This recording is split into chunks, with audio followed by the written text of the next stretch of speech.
Okay, let's start.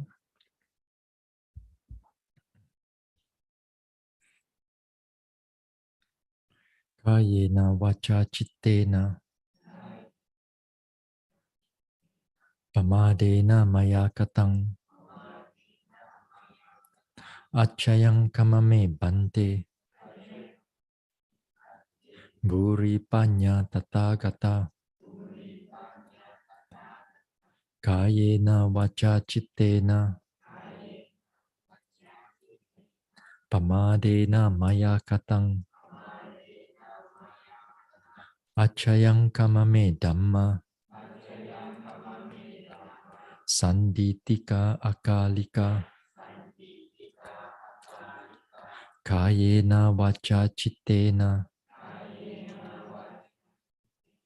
pamadena maya katang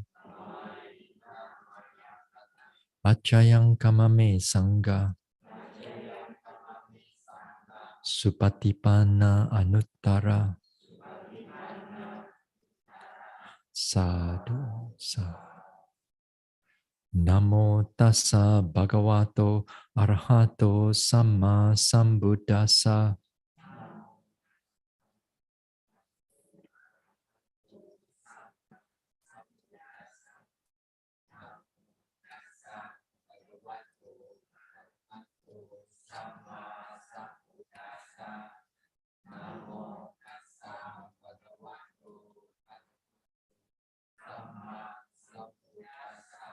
Buddhang saranang gacchami.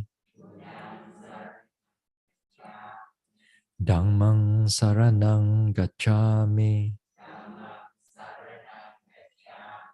Sanghang saranang gacchami.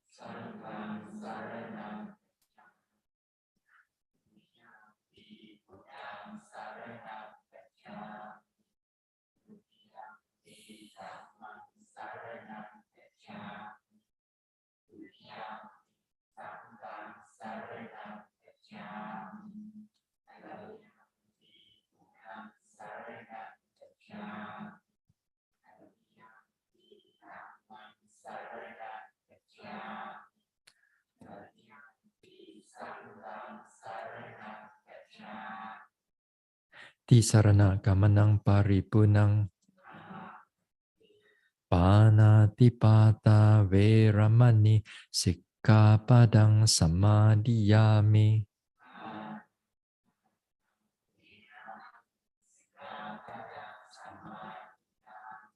Adina dana veramani sikkhapadang samadhiyami.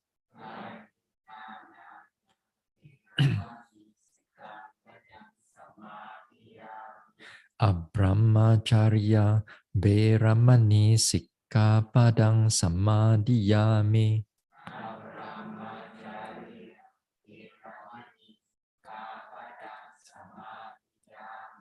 Musawada veramani sikkhapadang samadhiyami.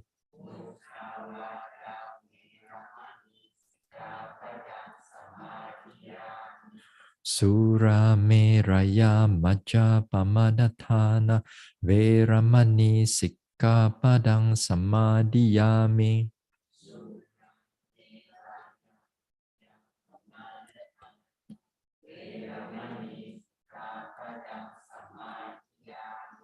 Vikala bhojana veramani sikkhapadang samadhiyami.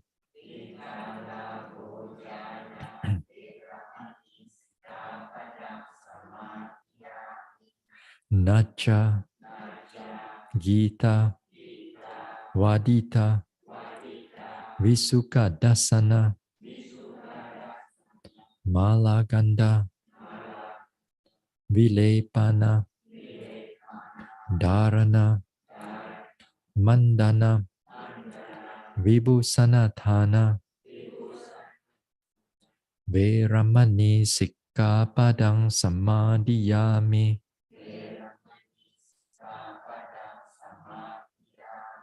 Uchasayana Mahasayana Veramani Sikkhapadang Samadhiyami.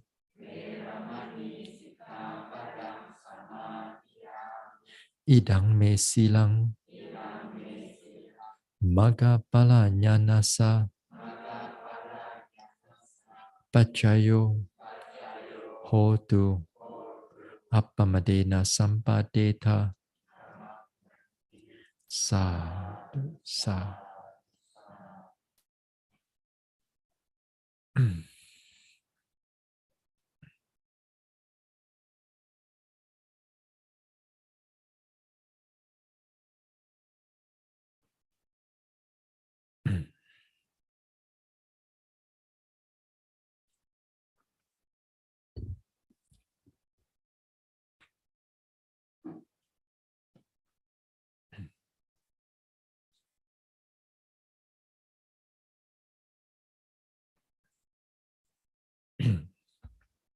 Okay, let's start off with a guided metta.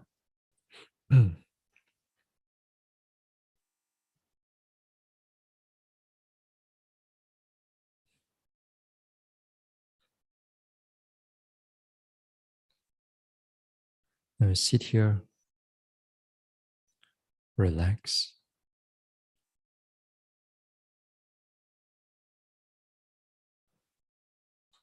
Relax the mind. Keep the mind calm, peaceful. Being here at the present moment. Let go of all the thoughts, planning, thinking.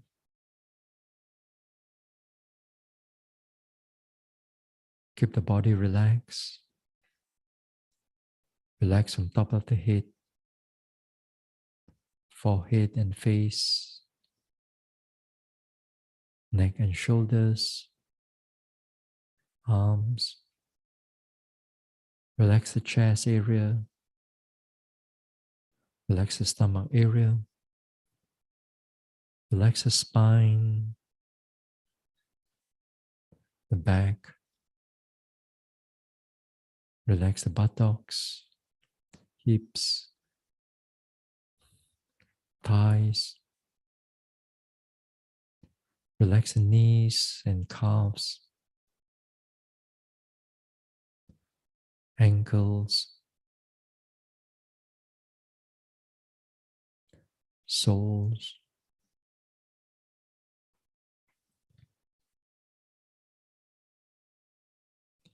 So relax the body. Keep the mind alert, calm, and peaceful.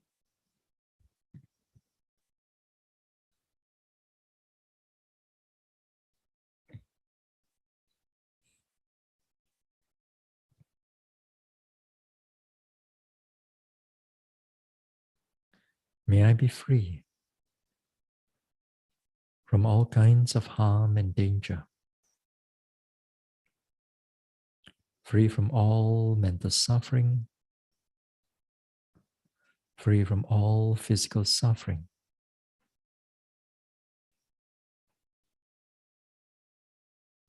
May I be peaceful. May I be able to live in peace with myself and in peace with others.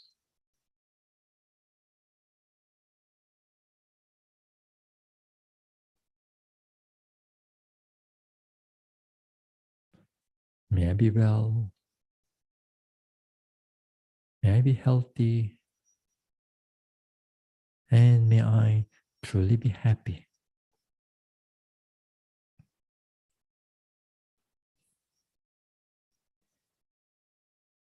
May I be free from all kinds of harm and danger, free from all mental suffering, free from all physical suffering.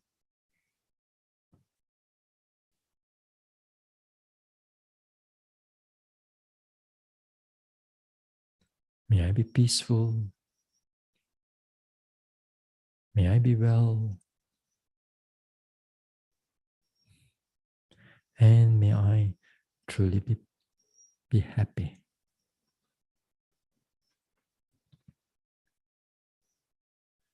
Now let us expand the metta, reaching out to all the beings around here. May they be monks and nuns, fellow yogis,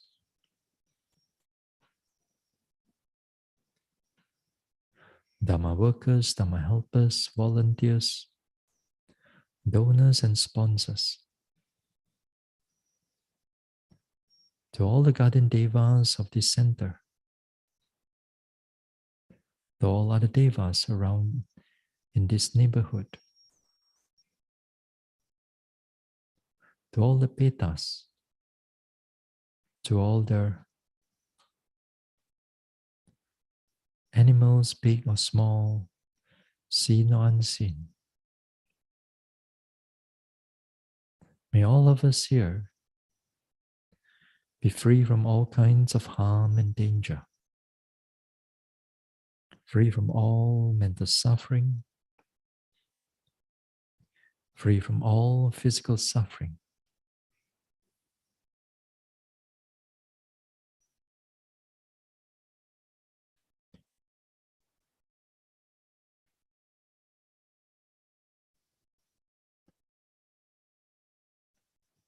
May I be peaceful. May all of us be peaceful, be well, be healthy, and truly be happy.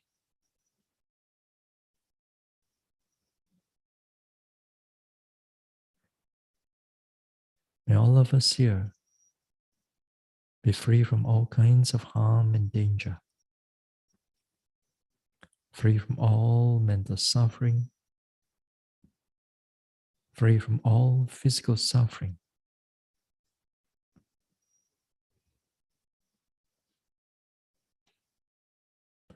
May all beings be peaceful, be well, be healthy, and may all beings truly be happy.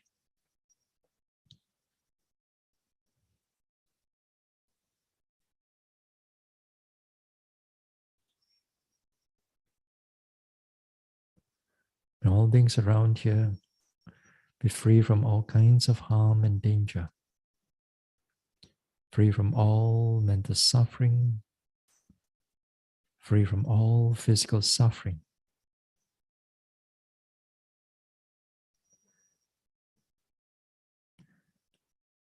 May all of us be peaceful, be well, and truly be happy.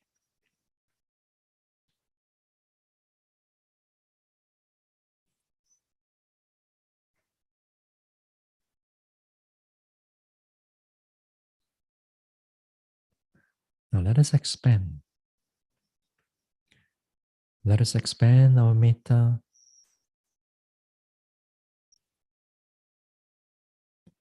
Let us expand our metta, reaching out to all beings in this country. May they be humans or non-humans, devas or petas, animals big, small, far or near, seen or unseen. May all beings in this country be free from all kinds of harm and danger, free from all mental suffering, free from all physical suffering.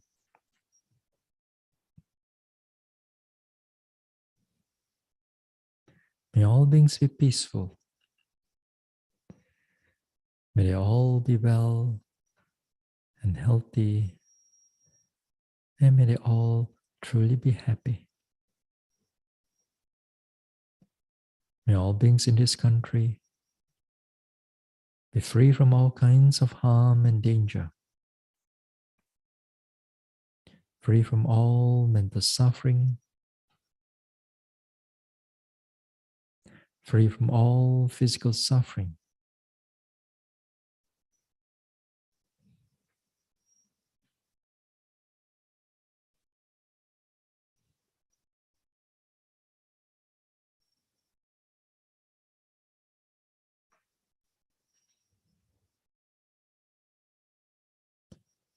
May they all be peaceful. May they all be well and healthy. And may all beings truly be happy. Now let us expand. Let us expand our metta, reaching out to all the beings in this world.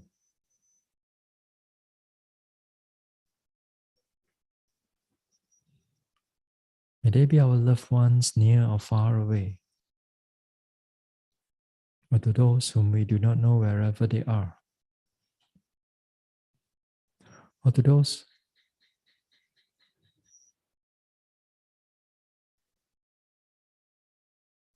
whom we dislike or those who dislike us.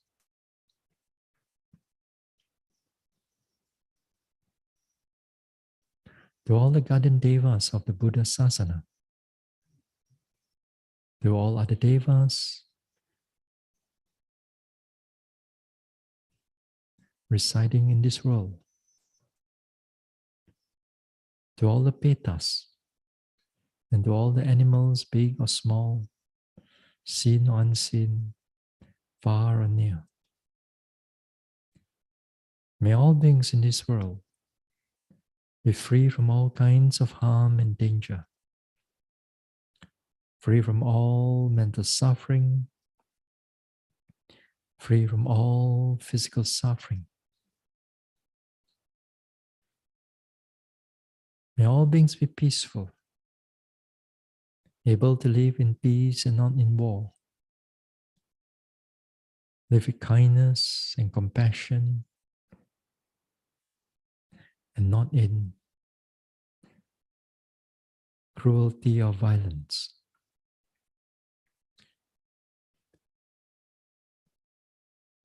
May all beings be well. May they all be healthy. And may all beings truly be happy.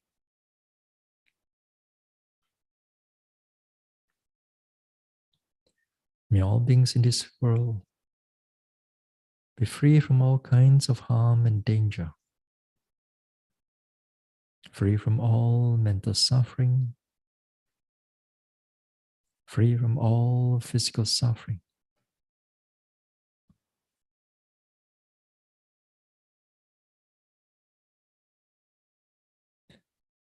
May they all be peaceful, be well, be healthy, and may they all truly be happy.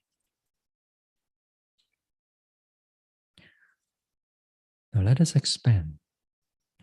Let us radiate our metta, reaching out to all beings without exception. All beings in this universe or universes, all beings from the highest planes of existence down to the lowest planes, and all beings in all the world systems.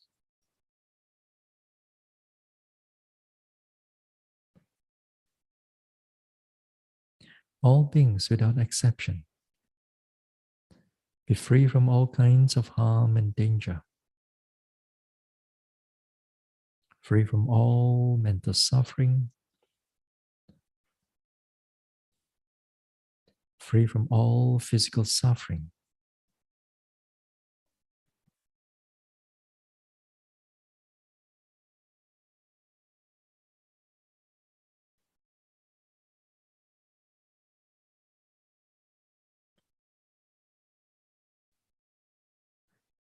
May all beings be peaceful. May they all able to live in peace with themselves and in peace with others. May they all be well, be healthy, and may all beings truly be happy.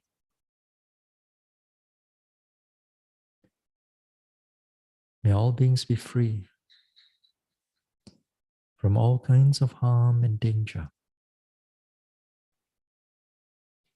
free from all mental suffering,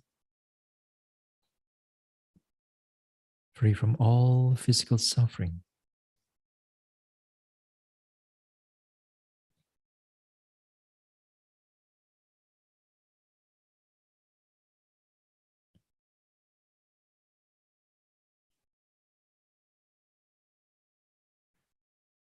May they all be peaceful. May they all be well. And may all beings truly be happy.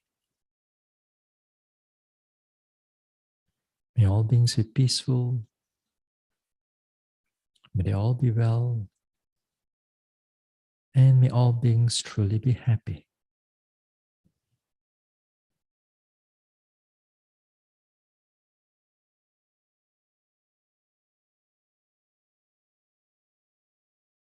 And slowly we let go of the metta.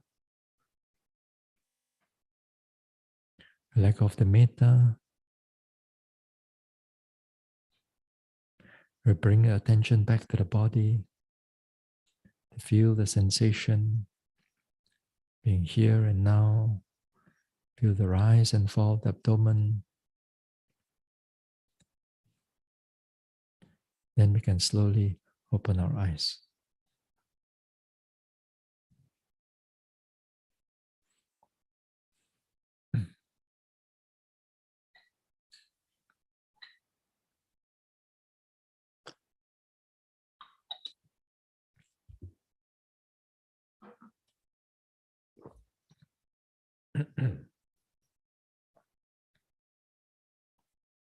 Okay.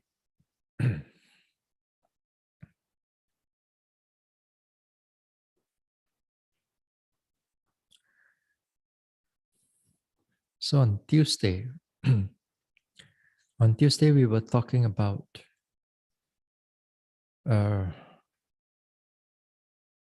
restrained by effort. Yeah. Restrained by effort. As I said, restrained by effort. You have to use a lot of mental effort. And in a certain way, in a certain time, you have to expand it over to the physical effort also. Sometimes, as I said, certain things you need to walk away. Then you have to restrain yourself from going into even more anger or desire.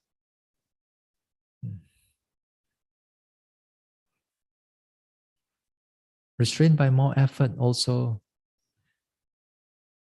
at times there are temptations or there are strong anger that we have to hold it back in order not for it to come out in actions or in speech. If we don't hold it back, then it creates a lot of unwholesome karma. The day I gave about what? Road rage, correct? That type of anger that suddenly it bursts out. Then we have to control those things. Or sometimes like sorrow, despair, and suddenly it comes. Then we have to watch out for those type of things. Sometimes like temptations, desire about wealth, that strong desire, that obsessiveness, that sometimes we get blinded by that desire. Then, for example, we over-invest or put everything into that thing. Then sometimes the whole thing disappear, collapse, and so on.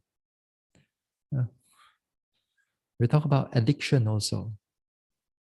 Addiction, like nowadays, is the games industry and so on. But of course, this type of addiction also involves like what? Alcohol, cigarettes, and so on. Addiction. Talk about addiction since there are certain aspect of research in the science about food, diet, and so on. They say that this sugar that we take is also a kind of addiction. The sugar that we take is kind of addiction. Just simple example, if your coffee without sugar, you get very angry when some people. Not enough sugar, they get angry. No, that level of the taste, it has to be there. No? It has to have that. And the more that you want it, the more you will like it more sweeter. No? But we don't, perhaps these are all again, this is a debate now, But the this type of research, they see into the certain chemicals of the body when it's elevated. Like, for example, when you have addiction of a drug, and then what is the chemical of the body is as elevated when it rises. So too, when you addiction for that sugar also, that same chemical also arise. Anyway, this is something for us to think about. A lot of all this type of food tasting and so on, the desire can be very strong. The wanting can be very strong. Take for example, like seafood. Perhaps many of us have been taking care of 5 precept. Then this type of seafood, we try to avoid the live type of seafood. But sometimes you go to this type of restaurant, they display all kinds of fish and all kinds of lobster, all live on the aquarium. For you to pick and choose. So we have to hold back this type of desire. Another type of strong desire also is the temptation of another's person, another opposite sex. That also is another problem, because another huge problem. This type of temptation, although sometimes you talk about, you take care of the 5 precept, although you have a partner in life, and sometimes that desire to flirt, and then you try to go near to the opposite sex and so on, then there is a kind of a certain temptation.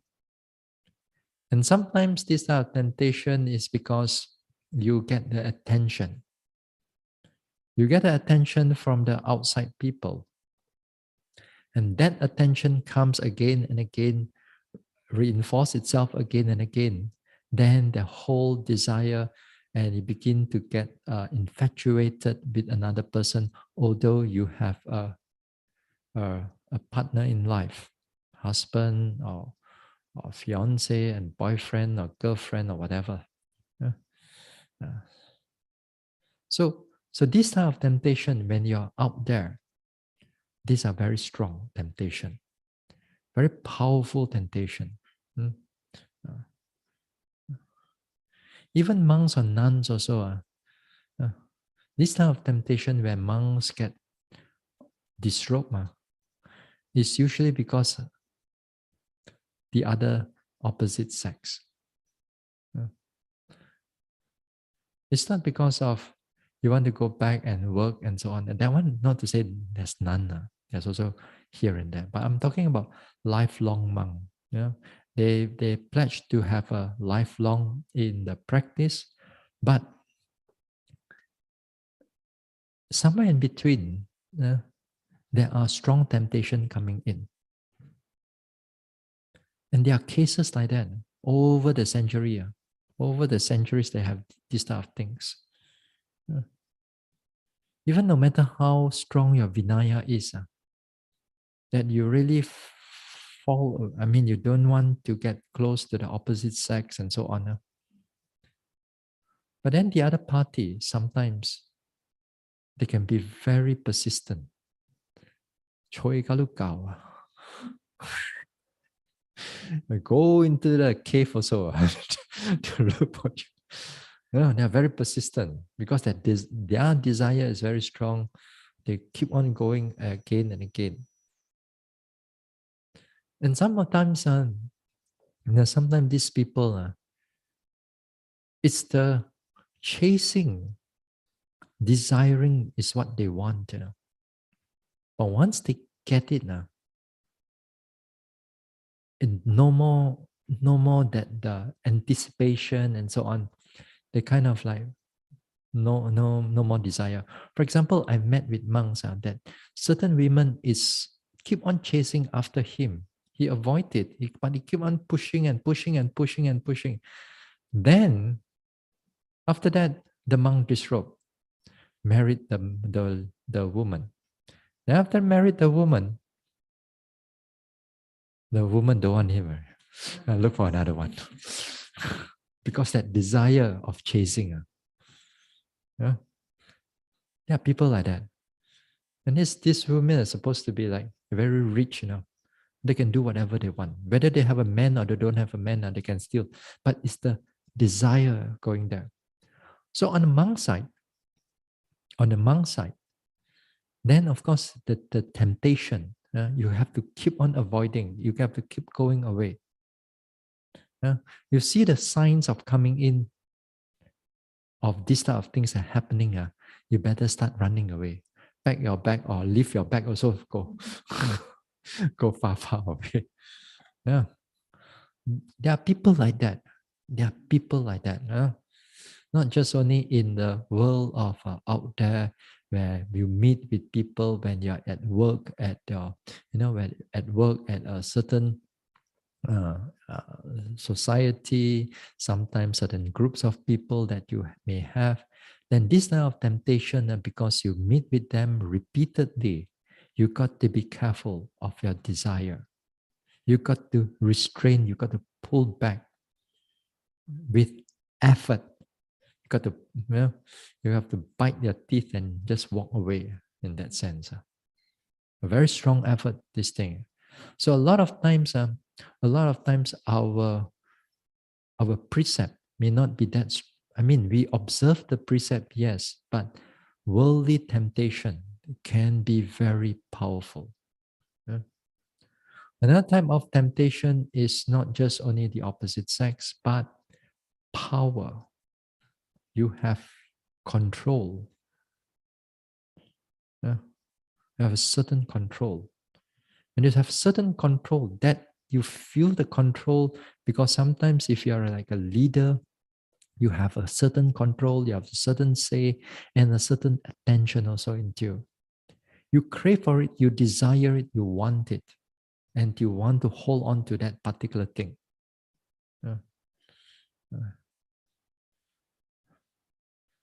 For example, politician.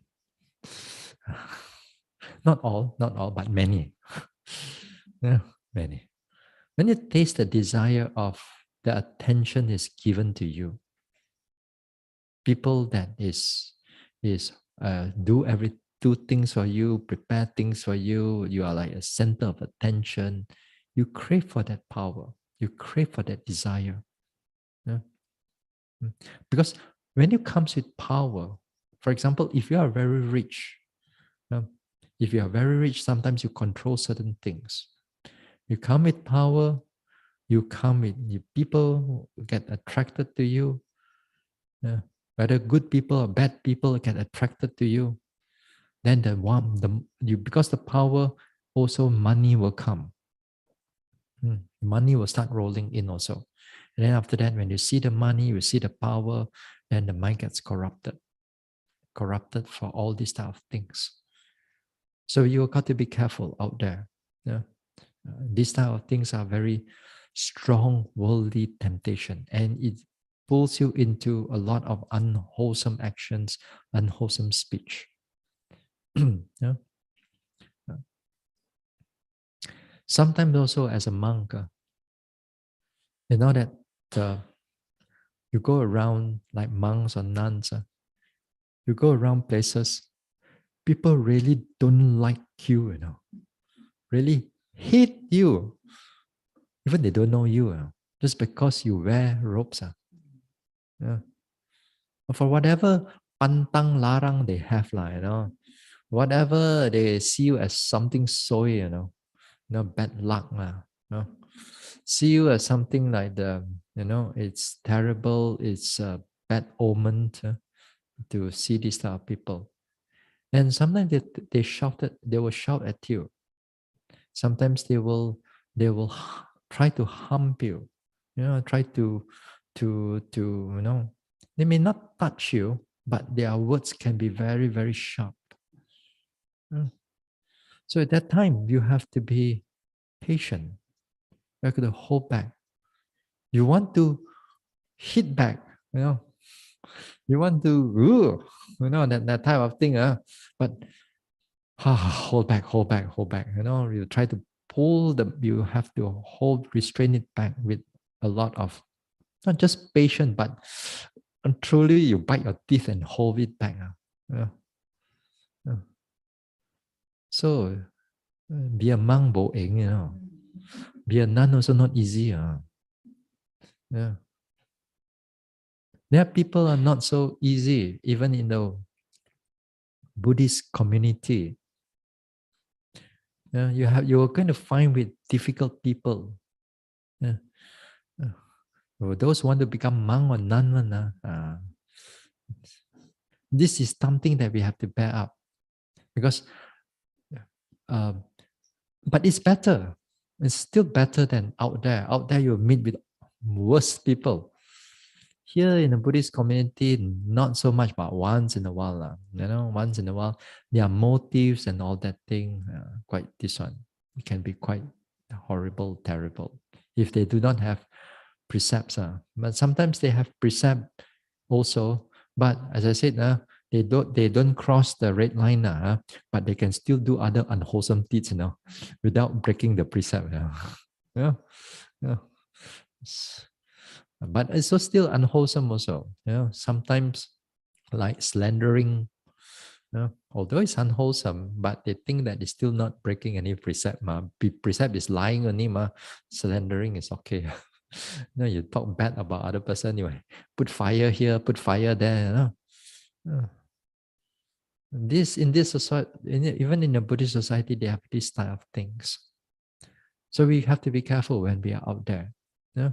As a monk or as a lay person, a lot of times it's going to tempt you to open up your mouth, to come up with a lot of strong words, or come up in a physical action, and do a lot of unwholesome things, or even the planning or scheming and so on, with all kinds of bad intentions, ill will, and so on. So we got to. So this type of restraint is restrained by effort. We hold it back very strongly. Now we have covered on the restraint. So let me see. Today we talk about the 4 types of morality. Morality can be classified into all these 4 areas in the whole, chapter of the whole Tipitaka and all that. The first one, as I said, to remind ourselves, the first one is morality due to, not due to, morality or virtue as intention, Sīla as intention, cetana. Whether this is wholesome or unwholesome intention. You wholesome, you act on it. Unwholesome, you prevent it. Then you have mental factors. Morality as mental factors. Now, these mental factors, of course, is the wholesome mental factors. Your action or your speech is motivated, for example, by compassion. For example, by non-greed, for generosity. Your action is determined by the metta, for example. Your words, or this one is all because of these wholesome mental states. So then it comes out. So here, whether intention or mental factors, there's nothing to do with your 8 precept yet, or what you've taken your 8 precept yet, because that will come as number 4 later on. Then the third one, transgression. Transgression, not transgression. Restraint, sorry. The third one is morality as restraint. So restraint here is that you prevent ourselves from doing the unwholesome things. So there are 5 types of restraint here. One is the restraint by patimokkha. That means it's by the bhikkhu or bhikkhunis precept. Second is restraint by mindfulness. That means you don't get, you got your senses, you got your eyes, you don't look into the particular, small particular of those things, because the moment your eyes touch on it, then arise the whole desire or dislike will come up.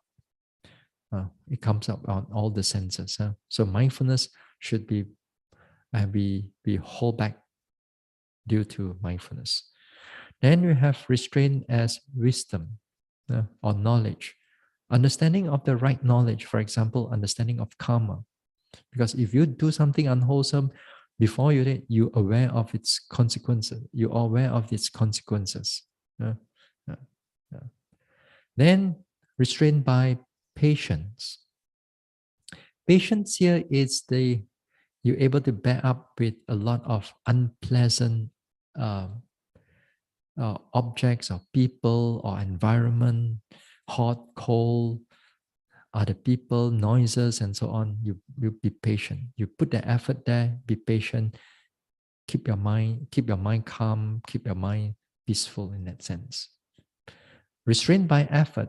This one is a very strong mental effort that you have to exert.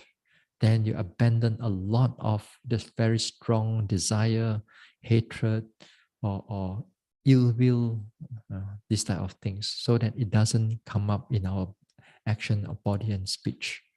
This is the third type of restraint. Now, the fourth type of morality. The fourth type of morality is non-transgression. Non-transgression. Here, the word non-transgression means that you make a vow or vows that you have. You make a certain oath, a promise, perhaps. For example, when you take your 8 precepts or your 5 precepts, this will fall under the non-transgression. That means that time there's no killing, there's no killing, there's no lying, there's no sexual misconduct, and so on. There's none there. So you remind yourself. But when we remind ourselves, it's always important that the words, the thing that we uphold, we have to be, we sincerely know, we have to be sincere about it. We have to be honest about it. We have to really try to uphold it as best as we can. Now, some people I've met are devotees sometimes, like, they go to the temple, they take the 5 precepts. Then after that, they go for later part, they go for dinner, then they have a drink, whatever already. All kinds of drink and all kinds of this one and so on. So they're not sincere. Taking a precept for them is just whatever the monk says, then they just follow it. But here, taking these precepts, or any form of like vows and everything, you have to uphold it to your best of your ability. To the best of your ability. You are not going to be perfect. You have to remind yourself that you are not perfect, but you try to uphold it to the best of our ability. Now, if you take the you promise somebody to do something, then if you have the capability to do it, fulfill it, then we do it. Nowadays, people are not so straightforward anymore. Everything you promise, make sure you have a black and white one. Nowadays, word of mouth only, shake a hand, not counted one, Nowadays, the honor, the words itself is not there anymore. Yeah. Or because of maybe sometimes we have a lot of things that we cannot even remember what we promised also. Yeah. Sometimes, yeah, I'm going to go there at 8 p.m. 8 p.m. I'll go.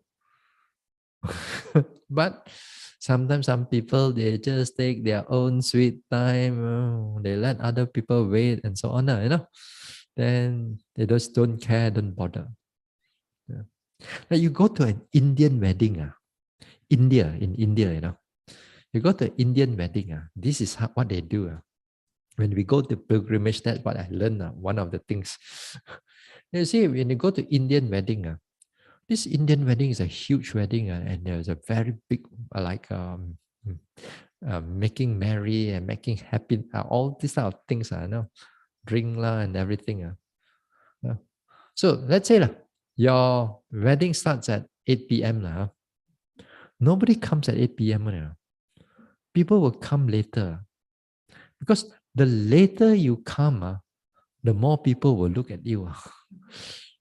Yeah, the attention. So their wedding can last until like, after midnight and whole until the dawn. Whole night they can do this one. They don't. They don't specify. They specify a certain time. Nobody come at that time. Nobody come at that time. They thought they will come in later and later. The later the better, because more big shot, yeah. Oh, so the whole thing, uh, uh, the whole thing is, I mean, a big thing, Now, there are some people also, in the sometimes you met with people like you tell them to come on certain time. Once or twice, sometimes they're late. Perhaps you understand, maybe because of traffic jam or whatever they're coming up. But there are people who are perpetually late, Yeah, they're perpetually late, Yeah. I've met with devotees like that. You cannot go with anywhere with that particular devotee, You promise, sure late, Come dana 11:30, sure come at 11:45 or 12 o'clock. Cakap beliau liao. Bhante there, offer. Makan want to finish already, everything, then come. Perpetually, not one time. Go anywhere with the person, you better don't promise the person. Sometimes you tell them, they just won't, they just won't go in. One or twice they go in, after that they forget again. All kinds of excuses they will give. There are people like that. So the word of mouth, I tell you, is not strong. Nowadays, people are not strong in the words of mouth. If we forget. A lot of things are that when you do something, when you say something, when you promise something, make sure you can able to fulfill it. Tak boleh, you say tak boleh, You cannot, you say cannot. Because sometimes you're going to be pushed to a corner for you to make a promise. Maybe the time the person is going to die already. You promise me to do this, then other sides then die. Then you say, yes, I will do. You just want to calm the person. Then after that, now you said you want to do. Yes, you don't worry. We will take care of everything, and you don't. This one you die peacefully. Don't get too concerned. We will promise you whatever that you do. Then, but after that, the person die. Then you don't do, and you forget, Then maybe the person come back, Chari, look at you. Then they come back in the dream. Oh, you terrible son, you terrible daughter. You promised me you don't do it. Now I can't kacau you. No, that one is maybe I. But the thing is that sometimes some people at the dying bed, they want to live. They want to Sometimes it's hard for them to leave. Then I know you want to pacify them in order to keep the mind there. So we promise anything that they want. You want big funeral, we also do for you. You want this and that, we'll do for you and everything. So we try to pacify the person. But the thing is sometimes a number of things that you cannot able to fulfill. So the thing is that here, make sure that whatever that we can promise, whether death or not, or dying or this, if we cannot, then we try to ease the person and so on. We try to say we will try our best as possible to fulfill the promise of a dying person. If you can, not easy, this type of things. So it's always better that before we die, make sure we have some will here and there, to this one. How does all the insect come in? Mana datang all this? Never mind. It's okay. So this type of oath, this type of things that you have to be careful. You have to be a person with honor, not just say and we don't put any things in our words anymore. If you cannot speak it out, better keep silent. But sometimes silent also people say that it's consent, so be careful also. So that also if they think that it's consent also, you better say cannot means cannot. Tell them cannot. So again here we have to be careful with our words. Now in this type of precept, like for example, that we take the type of precept. Now there are, in a way, that there are what we call permanent precept and temporary precept. Permanent precept and temporary precept. What do you think your 5 precept, permanent or temporary? Temporary, then can kill already, can lie, can cheat. So if that one you uphold it, then that one is a permanent precept. The 5 precept is a permanent precept, right? But how about 8 precept that we are taking? Now the 8 precept, it is temporary precept because few more days already, you already go back to this one already. So it's temporary. But as a nun, for example, then as long as you remain a nun, and then it's a lifelong. If you remain it for a whole life, then it's a lifelong. So again, for example, as me, as a monk, then we uphold the Vinaya as best as we can. Then it becomes a lifelong precept. That means it's a permanent precept. Yeah? But then, you see, let's say as a monk, I die. Then I reborn again as a human. That's it. Then after that, I can recall back that I was a monkhood. That's it. That time also, I start from everything new again, as a Vasa and all that thing, we start off with the Vinaya again. So I ask you this question. This is for me, as a monk. Let's say you, and you are multi-billionaire, okay? And you're so rich. Let's say you die.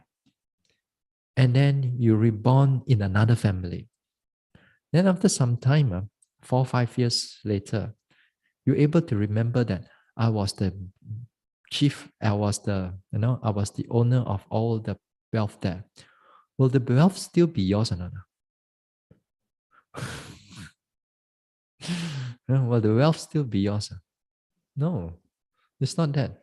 But the desire is there, But while you are there, you believe that you are part of the whole thing there, whole connection there.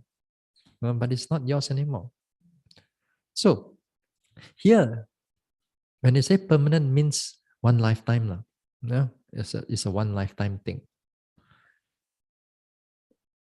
Now, there are people who become monks or nuns, a temporary monk or nun. Say they come in to do a 2 weeks novitiate program or become monks for 2 weeks. They uphold the Vinaya rules for 2 weeks.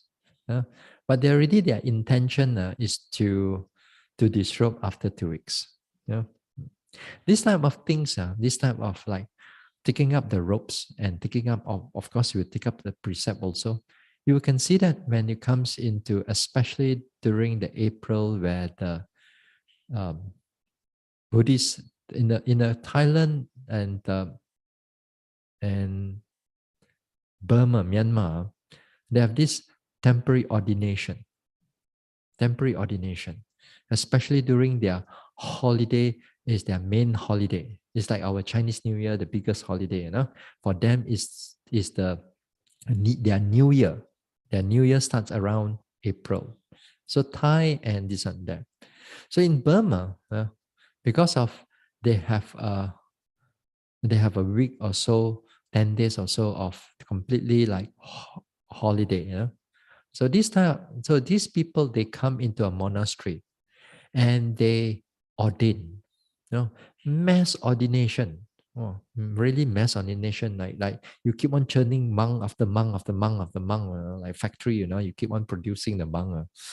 And they kind of produce a lot within like a few days. And then sometimes the whole meditation center or even other monastery is full of monks only. You don't know who you are. Full of monks. And they come in for just like, even today ordain, tomorrow disrobe already. It's perfectly okay. I mean, it's okay. People look at it, why lah? One day only. But there are like that. There are people like that. Just they are, as I said, they are temporary monks. Sometimes they stay for 5 days. Sometimes they stay for 10 days and stay for this one. And many monasteries in Myanmar, they still have that tradition. One of it because of it's a vow also for them to become a monk or a nun at least one time in their life, a rite of passage, of their life. At least one time become monk or nun. This one become nun already. This one become nun already. That one is a nun already. Some more akan datang maybe. Who knows? At least they have become monk or nuns once in their lifetime. At least. But there are people who become monks for like every year, every day, every time. Every time. Some people say you can become monk for 7 times only in your lifetime, or whether it's true or not, I'm not sure. But I think that you can go more than that. Anyway, to them is a rite of passage, is a kind of a vow that they have to fulfill. That even like in Thailand also the same thing, that at a certain age you can come in at any age, but you go to a monastery, become a monk, become a nun for a period of time. For a period of time. That period of time, that means they become a temporary monk or nun. So they fulfill their vows as a Buddhist in that sense. And also the second thing is that acquiring good merits, acquiring wholesome merits, wonderful merits, because being a monk, being a bhikkhu, and also being a nun also, even let's say you are doing it for one day, let's say 24 hours only. That 24 hours of becoming a monk, you cannot find it as a layperson. So you must always see at the good side of it, the wholesome side of it, because that wholesome side of doing one day is the merits that come up. You cannot get it if you're a layperson. If you look at it, you're one day only, you don't see its karmic effect that is going to ripen in the future. Now, what more if you're a monk or a nun, day after day, day after day, day after day, until you die. Yeah. So next time people got one day only, don't laugh, This is sadhu. Rather than this one. So you must look at the positive side of it. So this is, and again, the mind set it as temporary. But when you come in, if you are not a monk or a nun, then of course, like when you're taking this 8 precept, then this is a temporary precept, a temporary precept. Because you know that you come in for a period of time, that period of time, you take up the 8 precept. Then after that, you leave the place, then you go back to the 5 precept. Well and good. But you know that 8 precepts can be taken even like for 2 hours, or 3 hours, or 1 hour. Because it's as I said, it's a temporary precept. You don't have to be 3 months or 2 weeks, It can be 2 hours only, It can be 1.5 hours. For example, while I'm doing this taking precept here, while doing here the yogis take the precept, but the people online, they just finish already. Finish already, then only they start the guided meditation. So they are not taking the precept because they thought that mana boleh, how to follow them. They are taking a precept, Actually, not necessary. You can always follow, and you can take the precept. You set your mind now. Next time when the monks take a 8 precept, you set your mind that until the Dharma talk finish, I will revert back to 5 precept. It's a temporary whether you chant your 5 precept or you don't chant your 5 precept, but you already make an intention already. That intention, that means you already intend to go back to 5 precept. Then 5 precept already. You don't have to be.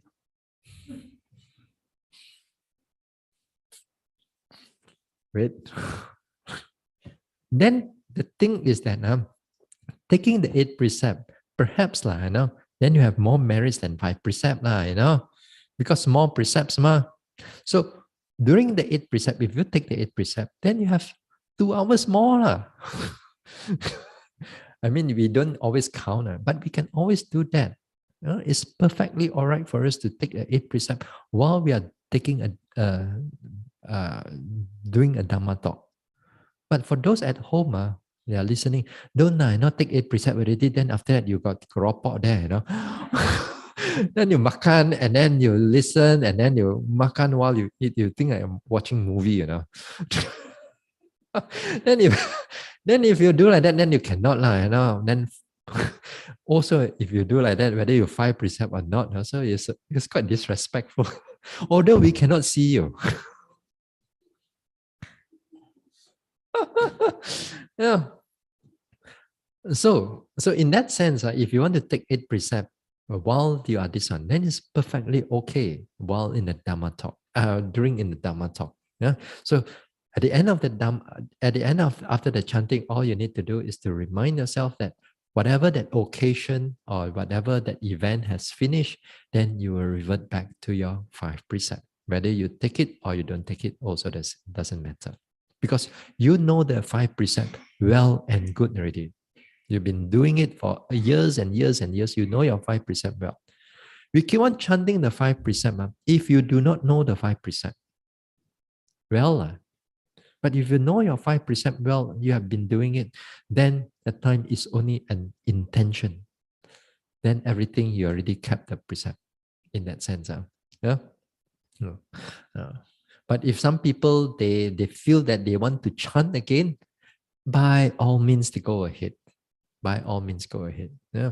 Even next time, like for example, the 8 precept also the same thing. You come to a retreat. Retreat already start halfway. Then sometimes some yogis, they are very particular one, Like for example, I take the precept at night. Then they come in the morning. So Bhante we haven't taken the 8 precept. So afterward at 6 p.m. I still can makan something, I still can eat something, and then I'll come and Then only at night, 8 o'clock or 8:15, I take the precept. Then only I start the precept. So you got calculate until June, you know. There are people like that.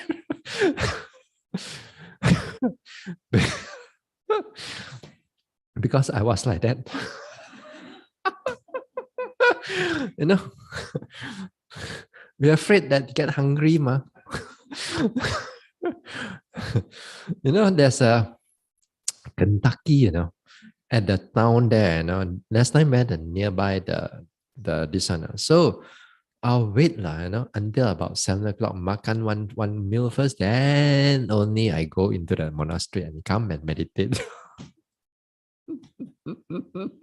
No, beginning lah, in the beginning lah, you know, because you're afraid of getting hungry, you know. So something like that. So I said, during this precept also, you can take the full precept. But there are sometimes, again, sometimes yogis, when they take this 8 precept, although they are taking 5 precept, sometimes if you go to a monastery when they have all this, while taking 8 precept, and then there are devotees coming in here, a lot of times what you will hear, the Panatipata and after that is what? Adidan.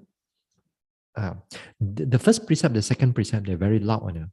The third precept become very quiet on. Because here is taking the Brahmacharya. Then the one taking Kamesu and then quiet. Then the Musavada then become loud again. Then after that, they come to the 6th precept, then quiet. The 7th precept, quiet. 8th precept, quiet. You can hear a different tone. You try it. I mean, if there's a time when they're doing 8 precept, you couldn't listen with that. Interesting, you know. You can always take an 8 precept. You don't have to worry, you know. You take 8 precept, as I said. By the end of at the end of that event or whatever that event is, if it's just for 2 hours, 3 hours, you can always revert back to your 5 precept. It's perfectly all right because it's a temporary precept. Yeah. So we don't have to discount. No, I don't want this. I discount. I don't chant. You don't have to do like that. Yeah. Anyway, so this is on the precept, and then this is like non-transgression. The things that we uphold on it. Yeah? Not only just precept, as I said, many things that you promise, you promise, oath, you know, you make an oath, you make a commitment in terms of mouth and all that thing, or even in terms of in terms of business and so on. It may not be black and white all the time, but when you do it, when you say it, you will deliver it, you will do it, you will do it. But sometimes with other people, when they come to you, you better be more careful. They'll promise you high and low, but they will deliver nothing much. Yeah? So that one, perhaps you want black and white, perhaps is wise. But not many people in the world like that anymore. Yeah? So many of these things are called non-transgression. You make a vow. You make a vow that when you make a vow not to this one. Not only just precept, but again here is also on something like wholesome deeds. Wholesome deeds also. You can make a vow that, for example, every week I will go and do one dana. Every week, let's say I will do some dana. You make a vow in that sense. Some people have their own way of doing things. It's fine. It's perfectly all right. So as long as you learn to stick with your vow, then it'll be very good. Some people, for example, like, okay, from now on, when I go back, every day I will meditate. Sīla, how much you can do. You don't promise too much. Here, sometimes the yogi thought, they practice very well and things go back. They think that, okay, go back, I must strive. And I go back, learn back already. Yeah, not so easy yet. I mean, it's good to have that thing. Uh, but don't overpromise yourself. Don't be too perfectionist, and then you want to do that. There's some people could do that here and far and few in between. Not to say unheard of, but they are here and there. But not many people can able to meditate every day. It's always good that we can meditate at least a little bit every day. You don't have to do like 1 hour, but maybe just like 10 minutes, 15 minutes, just for you to calm down and be present. That will be very good. Also, the next another day we'll talk about it. So this is, as I said, wholesome part. You have to, when you make a vow, also you have to keep doing it. Also, not only just the unwholesome ones, the restraint or the precept that we take. Then those things we try to restrain it from breaking it. So when we make a vow again here to do something, then in the future we keep doing it as for that period of time for a lifelong thing. It all depends. So this is the 4 types of precepts as morality. When they say what is morality, morality is intention. What is morality? Morality is wholesome mental factors. What is morality? Morality is restraint. What is morality? Morality is non-transgression. Yeah, to give you the different phases of morality. Yeah. Now here, morality thing, their condition for arising is again here is called what? Hiri and Otapa. Hiri and Otapa. Shameful of an action and fearful of its consequences. Fearful of its consequences. Here, the Hiri Otapa here, it's like whether you aware of it or you don't aware of it.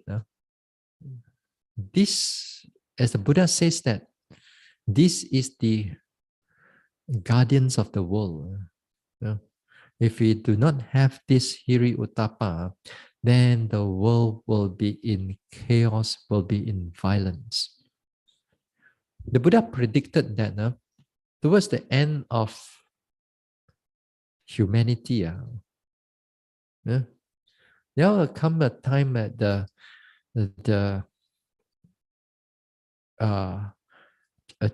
person will able to live like within like 7 years only, a lifespan of 7 years only. A woman can already give birth within like 4 years or 5 years. Or I can't remember. By that time, that means 7 years lifespan. Towards the end of that part, it says that there will be a lot of chaos. The Buddha says, whatever that is you can hold on to your hand is become a weapon already. And then for those people who avoid all these things, they go into the forest, they go into this, and then this type of phenomena, this type of thing starts to go this one. That time is totally no Hiri Otapa anymore. There's no fearful of the shameful of the actions or fearful of the consequences. Then that time they don't care anymore. All this don't care. They don't care anymore. After that, they don't care. Then that period, that type of period will disappear. Then after that, these people will uphold those morality. They will come out from hiding, and then from there on, they make a pact not to kill, not to steal, not to cheat, not to all this type of thing. Then from there on, the human life will start grow again from 7 years, 8 years now, and then grow again and grow and grow and grow. You know how long human life can grow or not? We know until it's minimum, but what's the maximum? The maximum is supposed to be like 100,000 years. 100,000 years, according to the Buddha. Because you see, the next Buddha that comes, it says that Metteyya Buddha that's going to come. That time, a human life may be like 80,000 years. You want to live under that long?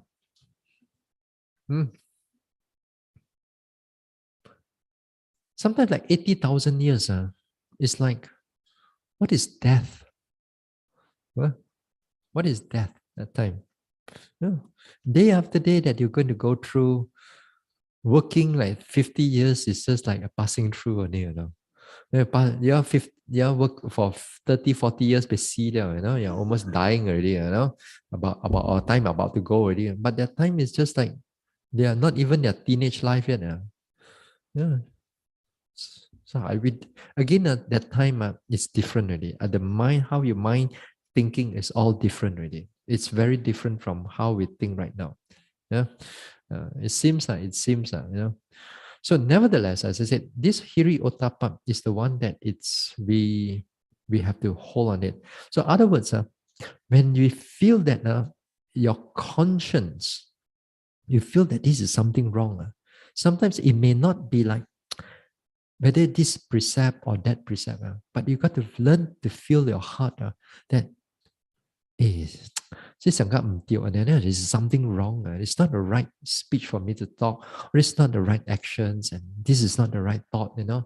Something you feel that it is not right in your heart.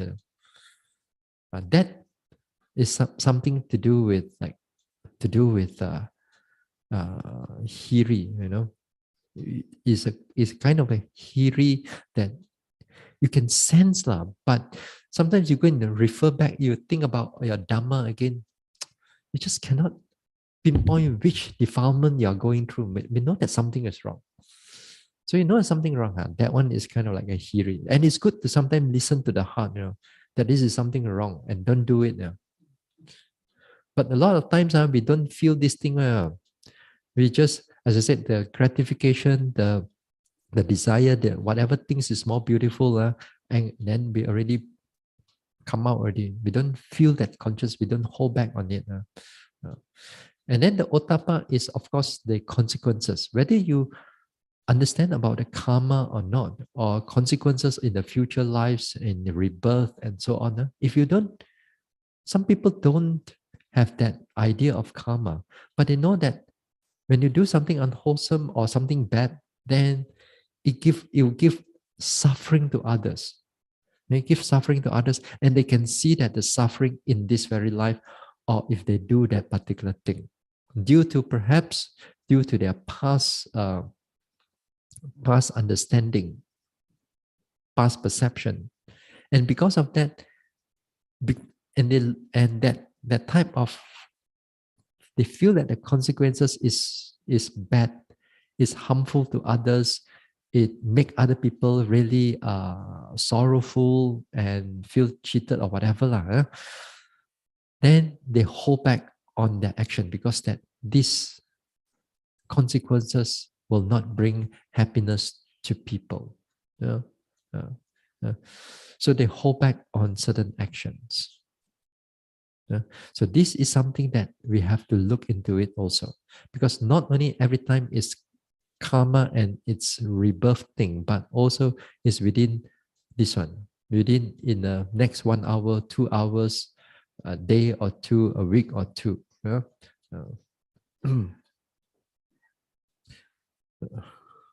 There's something like that.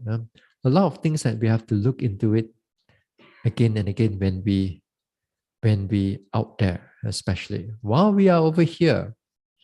While we're over here, this is where the mindfulness and meditation, as your mindfulness become more stronger, clearer, and so on, then when you feel that something is unwholesome that comes in, the heart can actually capture it already, and you know that it's there already. Kind of like you can feel that it's there. And when we can able to do this again and again, because of familiarity of it, Then when we are out there, then that type of habit of the mind that you can able to feel something, this feel not so right, then you already hold back already on your actions already.